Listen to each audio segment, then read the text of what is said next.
आपल्या मुंबईमध्ये एक असा सण साजरा केला जातो जो कदाचित कोणालाच माहिती असेल. तर आज मी आलोय वरळीतल्या बिर्डी चाळ क्रमांक 101 मध्ये.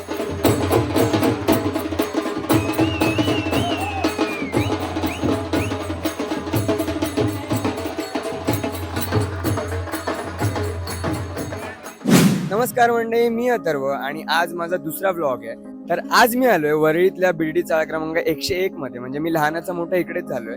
तर आज आहे जत्रोत्सव, म्हणजे जत्रा असं पण म्हणतात त्याला. नक्की काय आहे हे जत्रा? तर ज्या जागेवर आपण राहतो त्या जागेवरती अशा बऱ्याच एनर्जीज असतात किंवा तिकडे काहीतरी घडून गेलेलं असतं. तर त्या गोष्टींचा इम्पॅक्ट पुढे पण होतो आपल्यावरती. आपल्या आधी कोण तिकडे राहत असेल त्या जागेचं रक्षण करणारा एक जागेवाला असतो, किंवा कोकणात आपण राखणदार असं म्हणतो, जो या जागेची रक्षा करतोय. क्षेत्रपालक असं पण आपण बोलू शकतो. त्या जागेवाल्याला वर्षातून एकदा त्याचा मान राखला जातो, त्याची पूजा केली जाते.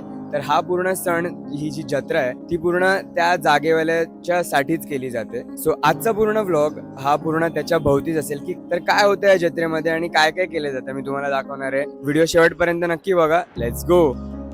एका घरात पूजा मांडली आहे, घट बसवलंय आणि 8 नारळ दिलेत. त्यातले 7 नारळ मुंबादेवी, जरीमरी, बोगादेवी असे आहेत आणि 1 नारळ चुकीच्या माफीसाठी आहे. प्रथा अशी आहे की 7 जणी बाया आणि 1 8वा काना असं यांना मानून त्यांची पूजा पण करतात. आणि बाहेर बाकीची मंडळी पूर्ण भजनात रंगली आहे.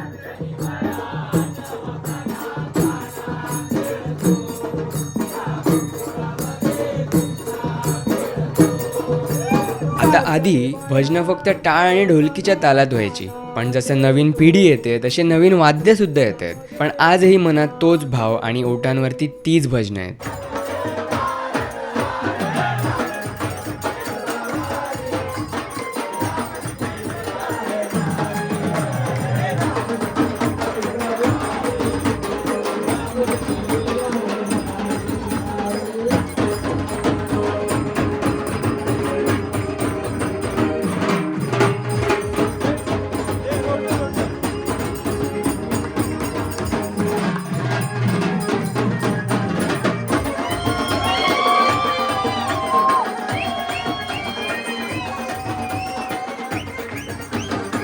पूजेला अगदी लहान थोर मंडळींपासून मोठ्यांपर्यंत सगळे येत आहेत, जे इकडे राहतात किंवा आधी राहायचे सगळेच.